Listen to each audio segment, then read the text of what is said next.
नमस्कार। स्वागत है आप सबका राजनीति के इस अखाड़े में। मेरा नाम है अजय सिधिया। मित्रों, जगदीप धनखड़ जो उपराष्ट्रपति के नाते राज्यसभा के चेयरपर्सन भी हैं, उनकी राज्यसभा में विपक्ष के नेता मल्लिकार्जुन खड़गे के साथ तीखी नोक-झोंक हम शुरू से देख रहे हैं। लेकिन अब वह नोक-झोंक तल्ख बहस में तब्दील हो चुकी है। 7 दिन का सेशन था। 7 दिन में कम से कम 4 बार दोनों में भयंकर तू-तू मैं-मैं हुई। आखिरी दिन भी धनखड़ ने खड़गे को जमकर धोया है। जब प्रधानमंत्री मोदी राष्ट्रपति के अभिभाषण पर हुई बहस का जवाब देने के लिए खड़े हुए, तो खड़गे की टोका-टोकी शुरू हो गई। मेरे ख्याल दूसरा या तीसरा सेंटेंस होगा, वे खड़े हो गए और बोलने लगे और विपक्ष के सारे सांसद नारे लगाने लगे कि विपक्ष के नेता को बोलने का मौका दो, विपक्ष के नेता को बोलने का मौका दो। यह परंपरा नहीं है। आमतौर पर प्रधानमंत्री जब पहले बोला करते थे तो पिन ड्रॉप साइलेंस हो जाया करती थी, लेकिन अब सब कुछ बदल गया है। विपक्ष बहुत ज्यादा हमलावर है और यह पहले से ही था, अब कुछ ज्यादा हो गया है लोकसभा चुनावों के बाद। लेकिन ना तो मोदी ने विपक्ष के नेता को बोलने के लिए मौका दिया कि वह बैठ जाते और उनको बोलने देते, और ना ही चेयरपर्सन धनखड़ ने उन्हें मौका दिया। करीब आधा घंटा नारेबाजी होती रही और बाद में विपक्ष वॉकआउट कर गया। विपक्ष के वॉकआउट करने के बाद धनखड़ ने विपक्ष को जमकर धोया है, जमकर विपक्ष की ऐसी तैसी की है। उन्होंने वॉकआउट को सदन, संविधान और चेयर का अपमान बताकर जमकर विपक्ष को लताड़ लगाई। उन्होंने कांग्रेस पर कटाक्ष करते हुए यह भी कहा कि विपक्ष ने चेयर का अनादर नहीं किया, बल्कि उस शब्द का अनादर किया है जो उन्होंने संविधान के नाम पर ली थी। माननीय सदस्यगण, अत्यंत दर्दनाक, पीड़ादायक, अमर्यादित आचरण से देखकर मैं हूँ। शासन तीसरे निरंतर लगातार काल में है, 6 दशक के बाद। मैंने चर्चा की और मैंने अनुरोध किया कि प्रतिपक्ष के नेता को बिना बेरोक टोक बोलने का सुअवसर दिया। आज वो सदन छोड़कर नहीं गए हैं, मर्यादा छोड़कर गए हैं। आज उन्होंने मुझे पीठ नहीं दिखाई है, भारत के संविधान को पीठ दिखाई है। आज उन्होंने मेरा अनादर और आपका अनादर नहीं किया है, उस शपथ का अनादर किया है जो संविधान के तहत ली है। भारत के संविधान की इससे बड़ी अपमानित बात नहीं हो सकती। मैं इस कुर्सी पर बैठकर इतना दुखी हूं कि भारत के संविधान का इतना बड़ा अपमान, इतना बड़ा मजाक। भारत का संविधान हाथ में रखने की किताब नहीं है, जीने की किताब है। जिस संविधान को बचाने के नाम पर कांग्रेस ने 99 सीटें हासिल की हैं और विपक्ष भी जिस संविधान के नाम पर आज इतना मजबूत हुआ है, उस संविधान पर अब कांग्रेस को कम से कम कदम कदम पर जवाब देना पड़ेगा, क्योंकि कांग्रेस के संविधान को लेकर के कुकर्म इतने ज्यादा हैं कि वह संविधान को छाती पर लगाने से धुल नहीं सकते। कांग्रेस ने झूठ बोलकर संविधान का इस्तेमाल किया। धनखड़ ने सदन से वॉकआउट को संविधान का अपमान बताकर कांग्रेस को कटघरे में खड़ा कर दिया है। उन्होंने कहा कि भारत का संविधान हाथ में रखने की किताब नहीं है, जीने की किताब है।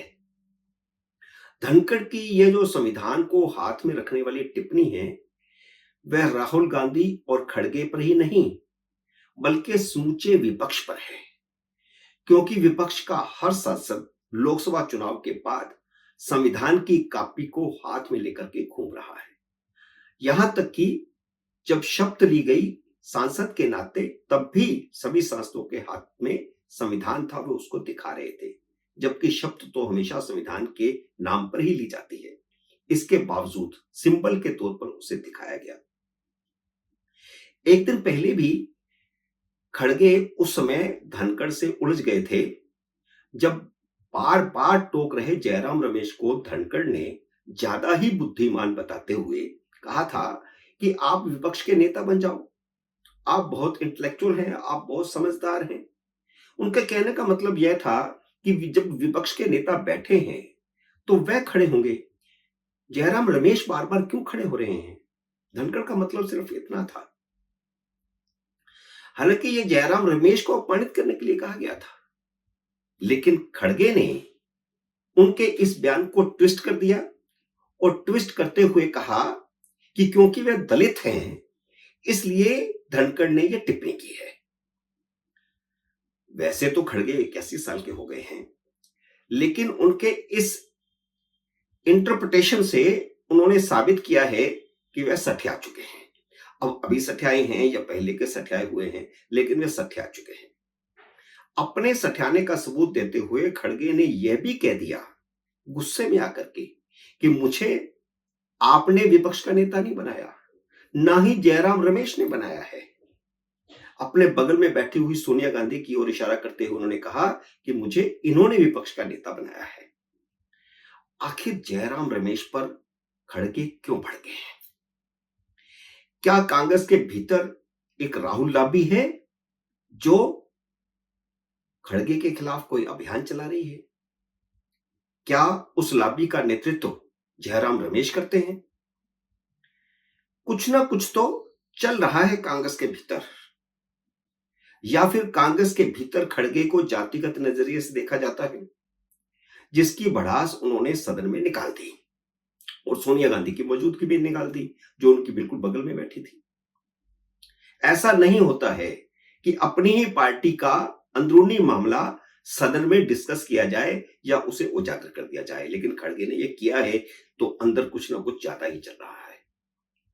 और रही सही कसर मोदी ने यह कहकर निकाल दी कि कांग्रेस दलितों को सिर्फ इस्तेमाल करती है। उन्होंने कहा कि कांग्रेस की हार की हैट्रिक का ठीकरा राहुल गांधी के सिर न फूटे, इसलिए सोनिया गांधी ने पहले ही एक दलित को पार्टी का अध्यक्ष बना दिया ताकि हारे तो ठीकरा उनके सिर फूटे। तो कांग्रेस 99 सीटें ले गई, अगर इतनी भी ना ले जाती तो नेचुरली हार का ठीकरा खड़गे के सिर फूटता। चुनाव जीतने के लिए दलितों का कैसे इस्तेमाल कांग्रेस करती रही है, और लेकिन जब हार दिख रही हो तो किसी दलित नेता को आगे कर देती है। यह कांग्रेस का पहले का इतिहास भी रहा है, जिसे मोदी ने एक एक करके गिनाया। जैसे राष्ट्रपति के चुनाव में मीरा कुमार को खड़ा कर दिया था, दलित चेहरा। उपराष्ट्रपति के चुनाव में सुशील कुमार शिंदे को खड़ा कर दिया था, दलित चेहरा। और अभी लोकसभा स्पीकर के चुनाव में के सुरेश को खड़ा कर दिया, दलित चेहरा। संविधान को खतरे वाले मुद्दे पर भी मोदी ने आपातकाल के अलावा भी कांग्रेस को यूपीए सरकार के 2 मुद्दों पर घेरा। आपातकाल के मुद्दे पर तो जमकर घेरा ही, लेकिन 2 और मुद्दे उन्होंने गिना दिए। एक तो एनएसी, जिसकी अध्यक्ष सोनिया गांधी थी और वह कैबिनेट के ऊपर सुपर कैबिनेट थी। और दूसरा, संवैधानिक प्रोटोकॉल का उल्लंघन करके दामाद रॉबर्ट वाड्रा को भारतीय हवाई अड्डों पर बिना सुरक्षा जांच प्रवेश की अनुमति दिया जाना। यूपीए सरकार की यह सबसे बड़ी गैर संवैधानिक कृति थी। मित्रों, सत्रावसान हो गया है, लेकिन 5 साल के टकराव की इबारत लिख दी गई है। कांग्रेस राज्यसभा में सभापति धनखड़ के साथ और लोकसभा में स्पीकर ओम बिरला के साथ अपनी हार की भड़ास निकालेगी। अभी तो आगाज हुआ है, आगे आगे देखिए होता है क्या है। मुझे लगता है कि 1991 से 1996 वाली स्थिति दोबारा पैदा हो गई है, जब विपक्ष बहुत मजबूत था। इस बार भी विपक्ष बहुत मजबूत है, इसलिए मोदी को हर सत्र में कड़े विरोध का सामना करना पड़ेगा और हंगामा इसी तरह ही होगा जैसे इस बार हुआ है। मित्रों, उम्मीद है मेरा ये वीडियो आपको पसंद आया होगा। इसे लाइक और शेयर कीजिए। अगर आपने मेरे YouTube चैनल को अब तक सब्सक्राइब नहीं किया तो कृपया सब्सक्राइब करके अपना आशीर्वाद दीजिए। जल्दी मिलते हैं अगले वीडियो में किसी अन्य विषय के साथ। तब तक नमस्कार।